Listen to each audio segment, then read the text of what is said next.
mostly smartphones, tablets. But now we're starting to integrate those watches into play. A lot of things that can actually connect to the internet and be able to give you messages such as emails, text messages. Um, you can understand your heartbeat per minute, and you can send that to some type of cloud drive and have it for data for forever, really. So a lot of these mobile devices have become our everyday means of being. It actually kind of picked up, I think, in the last 10 years. It really kind of really got not out of hand, but it just really took off from the times where I remember the first set of cell phones coming out. There not being that much technology in them. They just was able to actually make phone calls and maybe do texting. Um, but majority of those cell phones did not have that capability.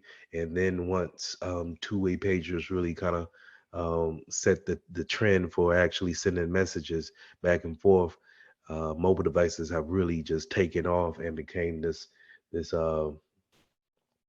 you know just taking mobile devices to a whole nother level where we really, if you wanted to, you don't really need a laptop.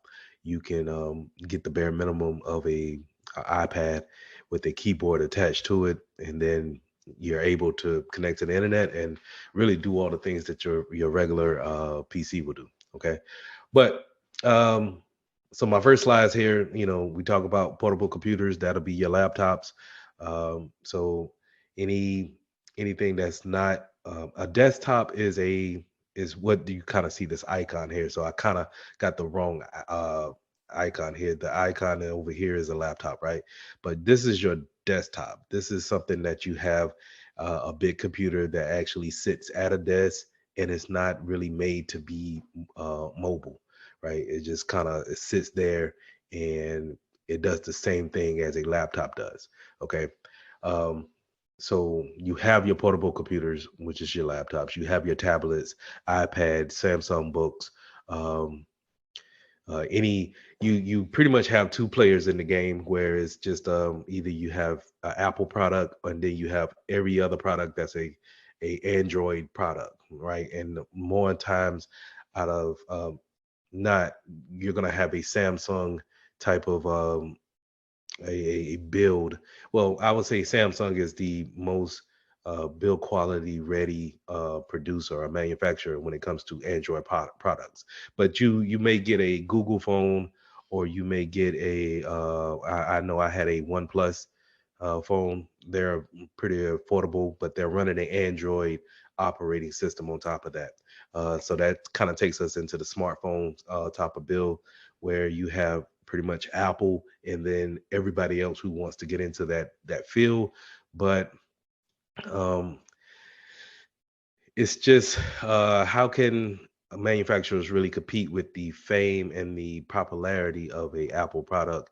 I really don't understand. You get a lot of more customization out of your Android products, but a lot of people just really like the simplicity of Apple products and just that whole structure of apps just being there, and then they really don't give you uh, that many features as an Android product, in my opinion.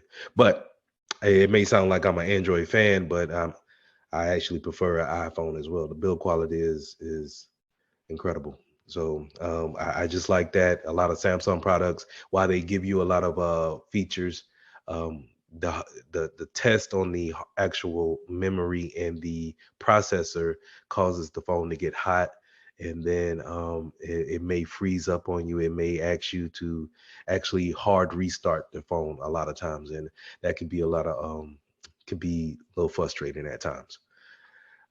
Wearable tech, and so that's where we're getting into the smartwatches. Uh, and I also put up here Google Glass. So if you don't know what Google Glass is, it's a people have yet to come up with the actual product and make it mainstream, but you're pretty much talking about these smart glasses that you can wear on a day-to-day basis. And what they do is they may put in some type of direction if you're walking with, trying to get your maps at the same time. So on your phone, on your watch, if you put in a direction for you to walk to, it will give you the arrow on when to turn the corner or what have you. Well, the Google Glass will actually put that into your peripheral to where you can actually see when you're supposed to turn. Okay. So it hasn't really hit the mainstream just yet. Um, I think some manufacturers have given up on it and actually are starting to turn the VR type of products. So actually going into virtual reality, putting a whole goggles over your face and taking away your peripherals to where it's putting you into a virtual world. Um, and I don't think is really caught on like that. And plus, a lot of people don't want to wear the bulky type, um, stereotypical black glasses like that.